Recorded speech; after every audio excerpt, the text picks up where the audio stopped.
Muy bien, hermanos, seguimos con las clases de eclesiología, como ya venimos haciéndolo cada martes. Ya aproximadamente tenemos como 2 meses, si no me equivoco, viendo esta doctrina tan importante para la iglesia. Y hemos visto muchos temas, ¿verdad?, importantes para nuestro crecimiento. ¿Alguien me podría decir o se acuerda de alguno de los temas que hemos visto hasta ahora? Algo que recuerden. Sí. Ok, marcas de una iglesia bíblica. Perfecto, las características del pastor. Muy bien, hermanos. De los miembros hacia su iglesia y hacia los pastores. Muy bien. La membresía, perfecto. ¿Perdón? La autoridad apostólica. ¿Cuál es el orden, verdad? El gobierno de la iglesia, que Cristo es la cabeza y que Él instituyó al Espíritu Santo para que gobernara la iglesia. Y el Espíritu Santo a su vez llamó a hombres llenos del Espíritu, ¿verdad?, que son los apóstoles, que son los que pusieron el fundamento, ¿verdad?, esas bases sólidas, quien es Cristo mismo, y sobre esa base es que la iglesia va creciendo. El misterio de Cristo, esa fue una de las primeras clases que vimos, ¿verdad?, que Dios trajo un misterio, y ese misterio era Cristo, ¿verdad?, pero Cristo a su vez trajo un misterio, que ese misterio es la iglesia, ¿verdad?, como hemos visto. También hemos visto, hermano, como dije, el fundamento apostólico, la importancia de la membresía, un principio como unidad, ¿cierto? ¿Se acuerdan? El libro de Hechos, en sus primeros capítulos, vemos cómo la iglesia primitiva entendió este principio de unidad desde el comienzo, un principio también de someternos unos a otros, ¿verdad?, donde está incluida la humildad. También vimos, como dijeron, las responsabilidades de los miembros para con la iglesia, así como también los miembros para los pastores. Y en la clase pasada, la última que vimos, el martes pasado, nuestro pastor nos habló de los requisitos de los obispos o pastores, así como sus responsabilidades, ¿cierto? Como lo son la predicación de la palabra, ¿verdad?, el ejercicio de las ordenanzas y el ejercicio de las disciplinas, ¿cierto? Y también vimos, hermanos, que la iglesia es la institución más gloriosa, la más importante del universo, siendo Cristo su cabeza, ¿cierto? Cristo la compró, hermanos, la creó, la fundó, la gobierna, la sostiene y la protege. Y no solo eso, hermanos, sino como dice la carta de Apocalipsis, Cristo está en medio de cada iglesia local. Y eso es maravilloso, hermanos. Amén. Amén. Muy bien, hermanos, hoy, continuando con estas clases, veremos un tema muy importante, como lo pueden ver allí, que es la doctrina bíblica del diaconado. Y esto es muy importante para la iglesia, una iglesia que va en crecimiento constante, ¿verdad? Es importante que sepamos esta doctrina y así establecer las clases o las bases bíblicas de este oficio dentro de la iglesia. Como vemos allí en Hechos 6, vayamos allá en Hechos 6, capítulo 6, versículo 1 al 7, la Biblia es bastante clara acerca del origen de este ministerio. Y en ninguna otra parte de la Biblia especifica explícitamente su propósito original o su inicio. Vamos allá a Hechos 6 y leamos del capítulo 6, versículo 1 al 7. En aquellos días, como creciera el número de los discípulos, hubo murmuración de los griegos contra los hebreos, de que las viudas de aquellos eran desatendidas en la distribución diaria. Entonces los 12 convocaron a la multitud de los discípulos y dijeron: no es justo que nosotros dejemos la palabra de Dios para servir a las mesas. Buscad pues, hermanos, de entre vosotros a 7 varones de buen testimonio, llenos del Espíritu Santo y de sabiduría, a quienes encarguemos de este trabajo. Y nosotros persistiremos en la oración y en el ministerio de la palabra. Agradó la propuesta a toda la multitud y eligieron a Esteban, varón lleno de fe y del Espíritu Santo, a Felipe, a Procoro, a Nicanor, a Timón, a Parmenas y a Nicolás, prosélito de Antioquía, a los cuales presentaron ante los apóstoles, quienes orando les impusieron las manos. Y en el versículo 7 dice, y crecía la palabra del Señor y el número de los discípulos se multiplicaba grandemente en Jerusalén. También muchos de los sacerdotes obedecían a la fe. Amén. Como vimos, hermanos, este oficio tiene su origen y nos podemos preguntar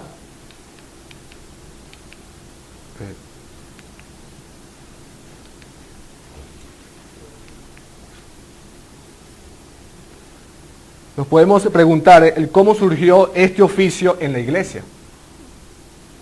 Muy bien. Y para hacer eso, hermano, consideremos dos puntos importantes. En primer lugar, el origen teológico del diaconado. Y en segundo lugar, consideremos el origen histórico del diaconado. Vayamos al origen teológico del diaconado. Desde un punto de vista teológico, hermanos, es muy importante, si vamos a contemplar apropiadamente el ministerio de los diáconos, no debemos limitarnos solamente al hecho histórico que dio origen a este ministerio, como vimos en Hechos 6. No, hermanos, debemos ir más allá, para tratar de escudriñar algunos aspectos teológicos que están detrás de esta labor. Y aquí en este punto, hermanos, vamos a extendernos más. Es donde queremos hacer énfasis en este punto, ya que siempre pensamos que este oficio solamente tiene un origen histórico, pero no es así. Como primicia, debemos decir tres cosas importantes dentro de este punto teológico. La existencia de este ministerio desde un punto de vista teológico. 1. Que nos revela algo acerca del carácter de nuestro Dios. 2. De la condición menesterosa y necesitada del hombre. Y 3. De la provisión abundante de Cristo para los necesitados de su pueblo.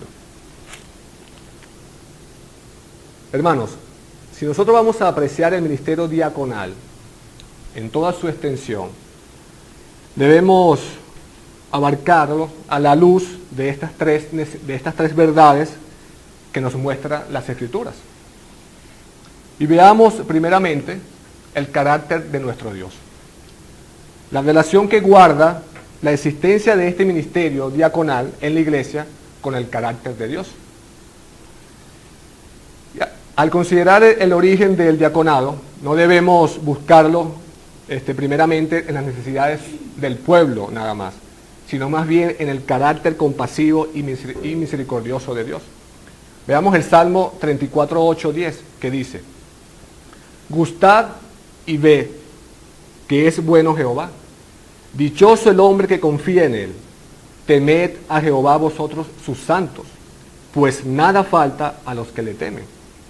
Versículo 10, los leoncillos necesitan y tienen hambre, pero los que buscan a Jehová no tendrán falta de ningún bien. ¿Vieron eso, hermanos? Dios se deleita en hacer bien a su creación, pero de manera especial a su pueblo. En el versículo 9 dice, temed a Jehová, ¿quiénes? Vosotros sus santos, ¿verdad? Pues nada falta a los que le temen. Y en el 10 dice, los leoncillos necesitan y tienen hambre, pero los que buscan a Jehová no tendrán falta de ningún bien. Demostrando entonces que Dios es misericordioso y Dios es compasivo, ¿cierto? Como vemos allí. Dios es compasivo y misericordioso.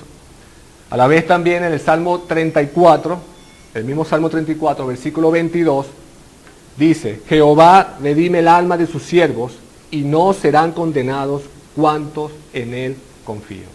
Y esto nos dice, hermanos, que Dios no se preocupa únicamente de las necesidades del alma, sino también de las necesidades del cuerpo. Así como dice también en el Salmo 68:10, Dice, los que son de tu grey han morado en ella, pero tu bondad, oh Dios, has provisto al pobre. Ven eso, hermanos, la bondad de Dios cubre la totalidad de nuestras necesidades como seres humanos. Y cuando esta bondad de Dios y esta misericordia y esta compasión de Dios, lo traducimos a la labor del diácono, el diácono en el nombre de Cristo, con propósitos y metas bíblicas, debe hacer el bien ¿a quién? Al necesitado y al afligido.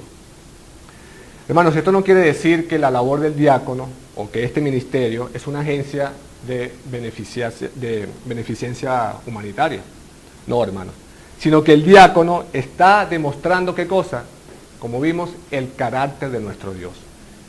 Como bien ha señalado el pastor Eugenio Piñero, en una ocasión él dijo, el diaconado es una expresión tangible del amor y la bondad de Dios que nos asegura que Él nos ama y que Él está comprometido en proveer para todas nuestras necesidades. Ese es su carácter, hermanos. Dios provee al afligido, al necesitado. Si nos vamos a Filipenses 4:19, fíjense lo que dice.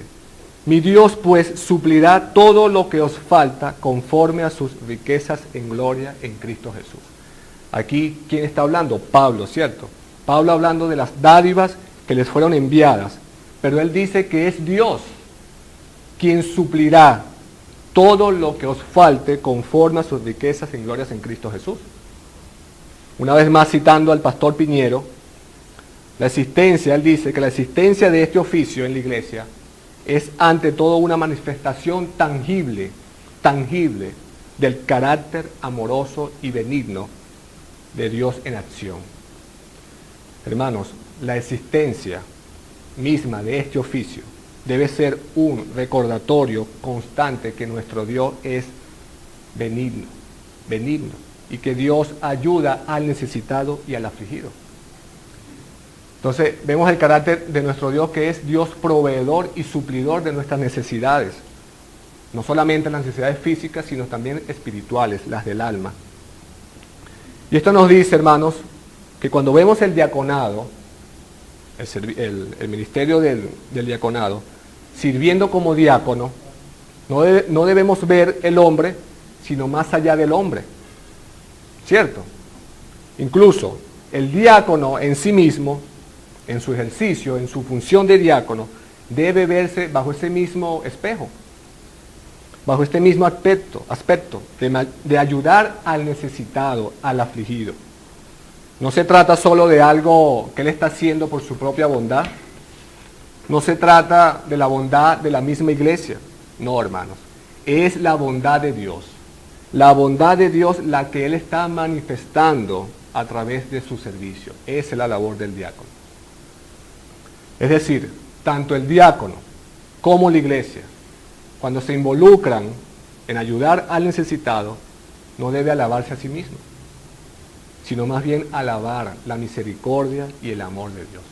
Eso es lo que debemos alabar si somos diáconos, o toda la iglesia.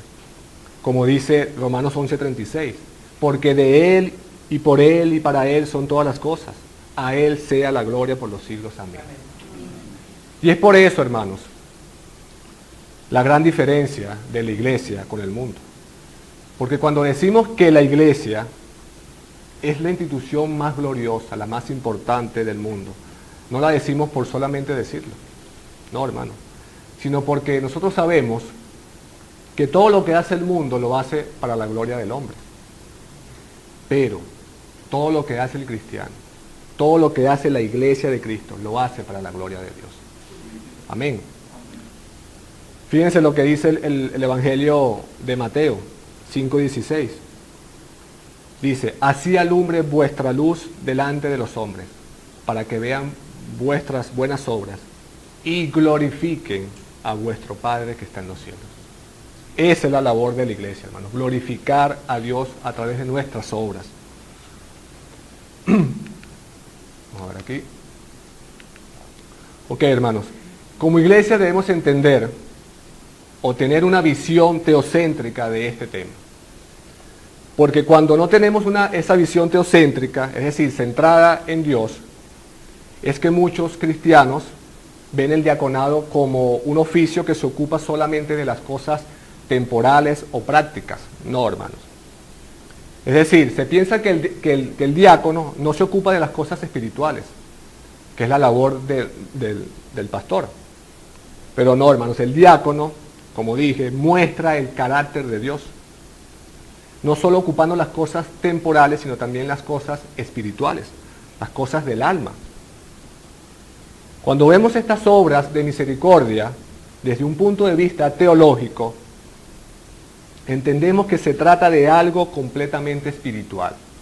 Y el diácono, hermanos, también puede hacer esa labor. Aun cuando los diáconos se vean envueltos en asuntos prácticos y temporales, esa también es su labor, una labor espiritual.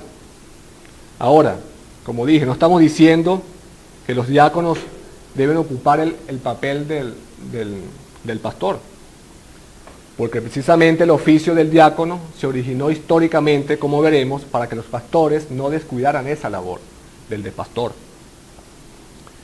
Este oficio, hermanos, de diácono, no solo se encuentra entonces su origen en el carácter de Dios, sino también en la condición menesterosa y necesitada del hombre, y de manera particular del pueblo de Dios. La palabra de Dios usa en ocasiones la palabra pobre, ¿cierto? No para señalar únicamente los pobres materialmente, no, sino también aquellos pobres espirituales, los pobres del alma, que tienen una miseria espiritual y que la reconocen.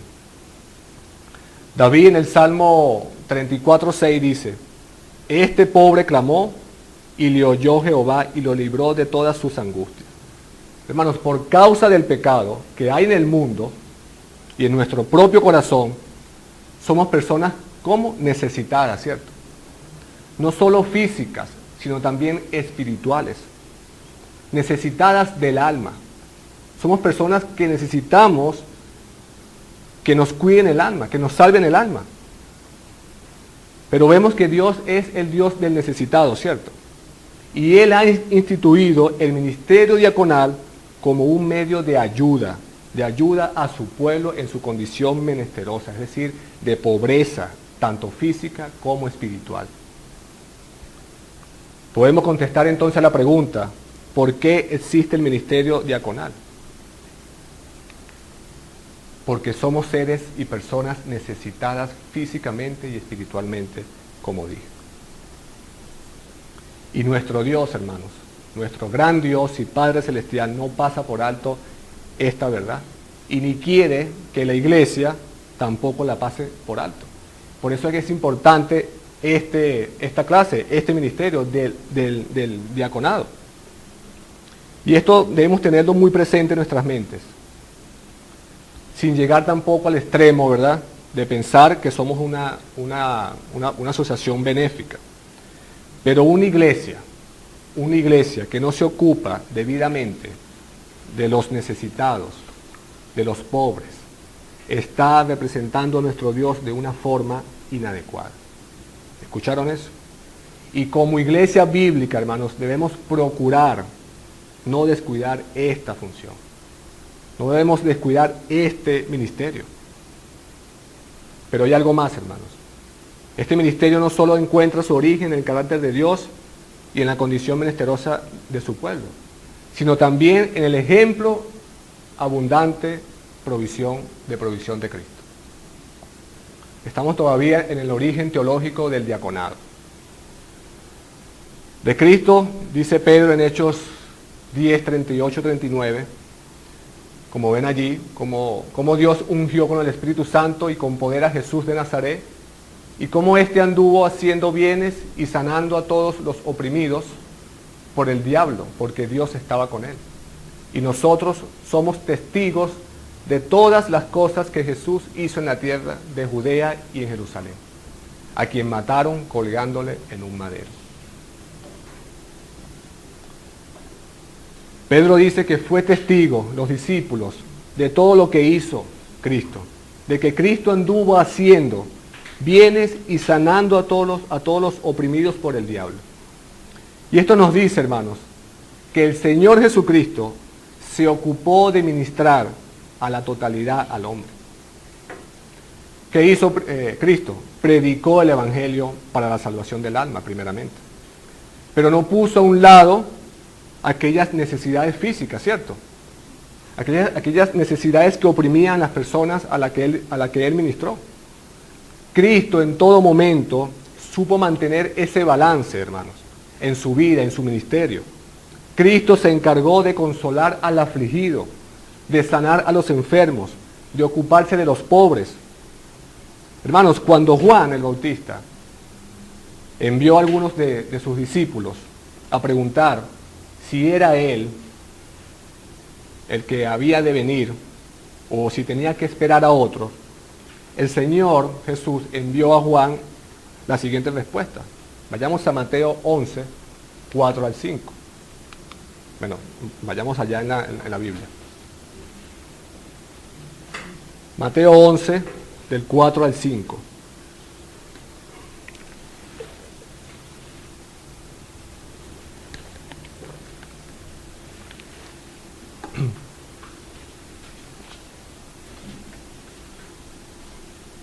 Amén. Dice Jesús: id y haced saber a Juan las cosas que oís y veis. Los ciegos ven, los cojos andan, los leprosos son limpiados, los sordos oyen, los muertos son resucitados. ¿Y qué dice, hermanos? Y a los pobres es anunciado el Evangelio. ¿Y qué vemos aquí, hermanos? Una característica esencial de su ministerio, la cual nos muestra la abundante provisión de Cristo. La abundante provisión de Cristo. Y noten algo aquí importante, hermanos. El texto dice que el Mesías, Cristo, habría de ser enviado no a establecer simplemente una asociación benéfica, sino más bien a dar buenas nuevas a los pobres. ¿Y cuáles son las buenas nuevas? El Evangelio, ¿verdad? Y a los pobres es anunciado el Evangelio. Si bien el Señor se ocupó de las necesidades temporales de aquellos a quien Él ministró, Él nunca perdió el horizonte en cuanto a la necesidad más profunda del ser humano. ¿Y cuál era, hermanos? La salvación. Él no perdió ese balance entre ministrarlos físicamente y ministrarlos espiritualmente a través de la salvación. Por encima de todas las cosas, estos hombres, hermanos, y mujeres poseían un alma eterna. Y Cristo quería salvar esas almas. Y no se salvarían si no se les predicaba el Evangelio. Y eso lo vemos más claramente en Mateo. Vayamos a Mateo 9, 35 al 36.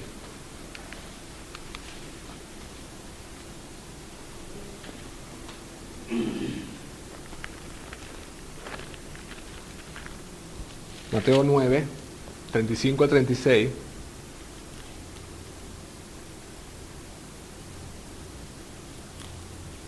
Ya, un momento, hermanos.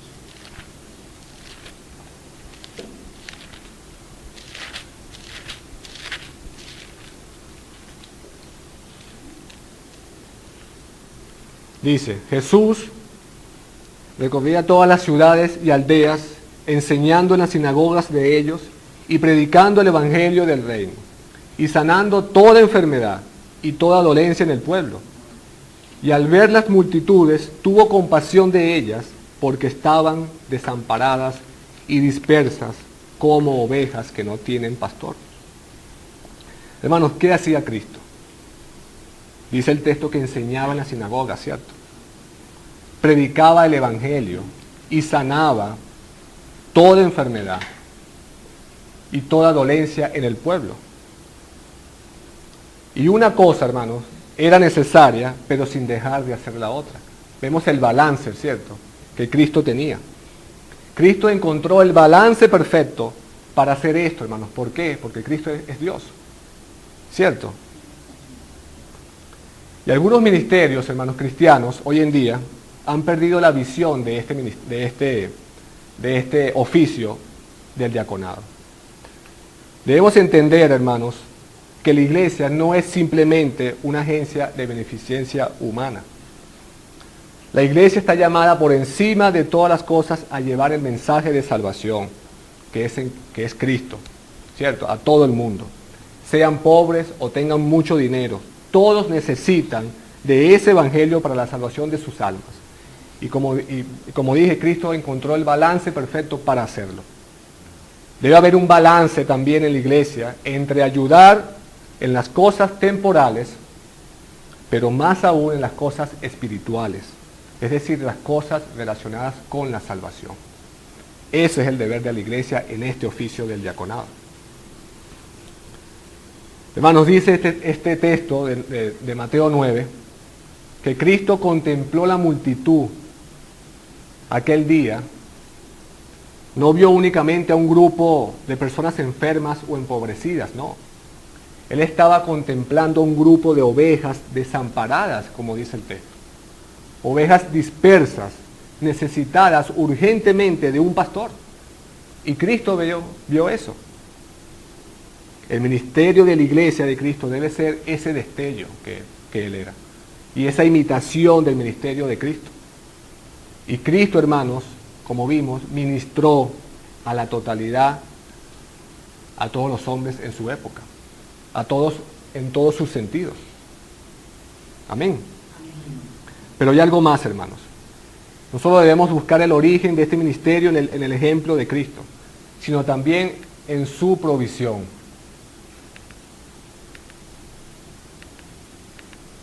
En su provisión. En Efesios 5:29 dice el apóstol Pablo, porque nadie aborreció jamás a su propia carne, sino que la sustenta y la cuida, como también Cristo a la iglesia. Dice el texto, hermanos, que Cristo sustenta y cuida a la iglesia, como también Cristo a la iglesia. ¿Vieron eso? Es maravilloso, hermanos. Cristo se ha comprometido a suplir para todas las necesidades de la iglesia. Amén. Hermanos, Él no es un esposo que no cumple, no. Sino que precisamente por esa razón, en un momento histórico, hermanos, guió a sus apóstoles para establecer este ministerio tan importante como es el ministerio diaconal, como parte de esa provisión que Él nos iba a dar. Cristo quería que las necesidades de los pobres fuesen atendidas y por eso proveyó este ministerio. Alguien dijo de esto, hermanos: al considerar el oficio del diaconado, la iglesia no necesita ir al pasado para ver qué concilio eclesiástico formuló una doctrina del diaconado que le diera principio o origen. Tampoco debe mirar a la tradición, sino mirar a la actividad del Cristo exaltado. No solo dando sabiduría a los apóstoles, sino también equipando a los hombres con los dones necesarios para ejercer esta labor y este oficio dentro de la iglesia. Entonces, hermanos, ¿qué aprendimos de este origen teológico? Que se origina primeramente en el carácter de Dios, ¿cierto? Que se origina en la condición menesterosa de su pueblo, es decir, en las necesidades tanto físicas como espirituales. Y en tercer lugar, se origina teológicamente en la abundante provisión de Cristo para las necesidades de su pueblo. Ahora pasemos al origen histórico del diaconado. Como leímos Hechos 6, del 1 al 7, no podemos decir que en este momento histórico se estableció de una forma acabada el oficio diaconal. Pero debemos decir con confianza, hermanos, que en Hechos 6 marca el inicio histórico de este oficio. Que luego este oficio se fue desarrollando a través de la historia de la iglesia con las directrices apostólicas, teniendo su expresión más completa en 1 Timoteo 3, del 8 al 13, que nos nombra, ¿qué cosa? Los requisitos de los obispos, de los diáconos, perdón. Entonces, ¿cuál fue el evento histórico que Dios usó para dar inicio a este ministerio dentro de la iglesia en Jerusalén? Podemos mencionar 3 cosas, hermanos. 1. En primer lugar, el número de los discípulos continuó multiplicándose. 2. Surgieron situaciones complejas que no habían sido contempladas anteriormente. Hermanos, la iglesia ya no se trataba de un pequeño grupo de hermanos a los cuales los apóstoles podían atender más directamente, ¿verdad? Así como nosotros cuando estábamos empezando y nos congregábamos aquí, en este salón, éramos aproximadamente 20 personas. Y bueno, el pastor podía atender todas las situaciones que se presentaban. Pero la iglesia fue creciendo, ¿verdad? Ha ido creciendo, gracias a Dios. Entonces, es necesario, hermanos, este diaconado por ese crecimiento. Como hemos visto, toda iglesia, hermanos, toda iglesia que va creciendo en sus números de miembros, este oficio se hace cada vez más necesario. Primero, como provisión que nos da Cristo para las necesidades físicas, pero también para las necesidades del alma. Es muy probable que la iglesia de Jerusalén en aquel tiempo sobrepasara el número de 5.000 o 6.000 miembros. Y aunque esto era una bendición de Dios, era necesario que se buscasen otras alternativas para suplir esas diversas necesidades que comenzaron a surgir en medio de ellos. Porque si los apóstoles continuaban manejando la iglesia como lo hacían al principio, cuando era un grupo pequeño de miembros, la consecuencia inminente de eso, hermanos, era el descuido de la administración de la palabra de Dios. Entonces, los apóstoles quisieron, guiados por el Espíritu, guiados por Cristo, la cabeza de la iglesia, sabiamente llamaron a la multitud de los discípulos, como vimos en Hechos, y buscaron una solución al asunto, que les permitiera continuar dedicados al ministerio esencial al cual habían sido llamados, pero sin descuidar al mismo tiempo a los pobres y a los necesitados. No se debía descuidar a los pobres, pero tampoco podían, sin ningún motivo, los apóstoles no podían dejar a un lado su ministerio esencial para ocuparse de las cosas que otros sí podían hacer. Y noten, hermanos, cómo Cristo bendijo a esta iglesia que no estuvo dispuesta a dejarse manejar por las necesidades de la gente, sino que en todo momento siguió por estos principios. Notemos algo importante aquí, hermanos. Los diáconos no surgieron como una ayuda para las viudas, como dice el texto, o los pobres en general. De hecho, ni siquiera podemos decir que esa fue la causa principal por la que este ministerio fue establecido. ¿Por qué, hermanos? Eso era un problema que tenía la iglesia. Pero eso no fue la motivación mayor. La motivación mayor, hermanos, la creación de este ministerio, fue la de mantener a los apóstoles ocupados en lo que ellos debían estar ocupados, la oración y el ministerio de la palabra. Continuar dedicados al ministerio esencial al cual habían sido llamados, la oración y el ministerio de la palabra. Pregunto, hermanos, ¿fue esta medida temporal que sirvió únicamente para la iglesia en Jerusalén? ¿O se trataba de un ministerio que debía permanecer en la iglesia a lo largo de los siglos? Sí, ¿verdad? El testimonio bíblico, hermano, es concluyente, en el sentido de que se trata de algo permanente, es algo permanente para la iglesia de Cristo hasta su segunda venida. Vemos la permanencia, hermanos, en las cartas de Pablo. Vemos a Pablo dirigirse tiempo después a la iglesia de Filipo, en Filipenses 1:1, con un saludo a los obispos. ¿Y también a quién? A los diáconos. Y más tarde, vemos al mismo Pablo, en 1 Timoteo 3:8, les da los requisitos a Timoteo esenciales de dicho oficio. indicándonos no solo su importancia, sino que una iglesia santa, una iglesia pura y verdadera, es establecida según estos fundamentos.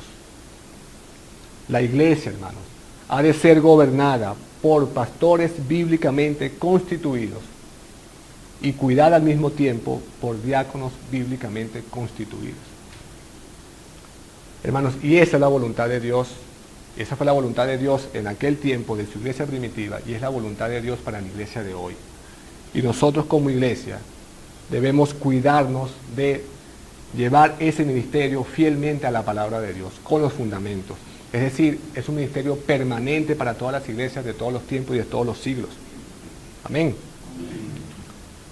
Entonces, ¿qué concluimos, hermanos?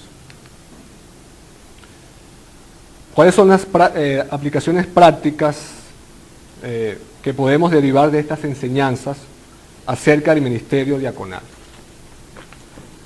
En primer lugar, en su origen teológico, como vemos allí, la presencia de este oficio en la iglesia es una expresión tangible del interés de Dios por todo el hombre, tanto física como espiritual. Es cierto que Dios primeramente se ocupa de la salvación del alma, pero no perdamos la perspectiva que Dios también está comprometido en salvar a todo el hombre, a todo, tanto su alma como su cuerpo. No podemos ignorar, hermanos, como dicen las Escrituras, que vuestro cuerpo es el templo del Espíritu Santo. Y como tal, Dios nos cuida en su totalidad. También nos cuida el cuerpo también, físicamente. Dios cuida ambas cosas. Y nosotros debemos hacer lo mismo. Ayudar a los huérfanos, a las viudas, pero también, como dice Santiago 1:7, guardarnos del mundo, sin mancha, ¿verdad? Como dice Santiago. Es decir, la misericordia y la santidad. Y según Santiago, estas dos marcas son preponderantes para todo verdadero hijo de Dios. Debemos aplicar la misericordia, ayudar a las viudas y a los huérfanos, pero también guardarnos del mundo en santidad, para Dios, para la gloria de Dios. Sabemos que la salvación no es por obra, ¿cierto? Que somos salvos únicamente por medio de la fe. Pero esa fe por medio de la cual participamos de la salvación es una fe que da frutos. ¿Cuáles frutos? Bueno, la misericordia y la santidad. Y estos son los frutos que se esperan no solamente de los diáconos, hermanos, sino de todos aquellos que portan consigo el nombre de cristiano. Si tú te llamas cristiano, si tú profesas a Cristo como tu Señor y Salvador, esto, la misericordia y la santidad deben ser tus frutos diarios, hermanos. Y no solamente aquí dentro de la iglesia, sino también fuera de la iglesia. Amén. Hermanos, Dios cuida del pobre y del necesitado. Y Él espera que su iglesia haga exactamente lo mismo. No solo que se involucre en ayudar a los que necesitan ser ayudados, sino también en el trato que dispensamos hacia otras personas. Es decir, no haciendo acepción de personas, como dice Santiago 2, del 1 al 5. En segundo lugar, hermanos, esta doctrina nos muestra la centralidad, como vimos, del ministerio de la predicación de la palabra de Dios para la existencia y la santidad de la iglesia. El ministerio diaconal surgió, entre otras cosas, pero principalmente para que los apóstoles, como vimos, pudiesen continuar ministrando la palabra de Dios al pueblo de Dios. Hermanos, si queremos que nuestra iglesia continúe siendo fortalecida, no podemos permitir de ninguna manera que ninguna de estas cosas nos aparte de esa labor. Y una de esas labores, hermanos, es ejercer el oficio del diaconado, bíblicamente, como nos muestra la Biblia, basadas en todas las directrices y fundamentos que los apóstoles nos dejaron en las Escrituras. Amén. Y este ministerio es esencial para que una iglesia pueda ser preservada. De lo contrario, tendremos una especie entonces de club social. Y eso no lo queremos en esta iglesia. ¿Verdad? Las personas, muchos cristianos están muy inclinados, hermanos, a la inclinación humanitaria, a ayudar todo el tiempo a la gente. Y eso está bien, ayudar a los necesitados. Como iglesia debemos hacerlo. Pero debemos entender que ese no es el objetivo principal de la iglesia. Ese no es el objetivo por el cual fuimos llamados. Si no, hermanos, de lo contrario, no tendremos una iglesia bíblica, no tendremos una iglesia en todo el sentido del término, de lo que significa una iglesia de Cristo. No vamos a tener una iglesia de esa manera. Amén. Hermanos, que Dios nos ayude a guardar el balance preciso para que no descuidemos la palabra de Dios, pero tampoco descuidemos a los pobres y al necesitado. Amén. Amén. Oremos.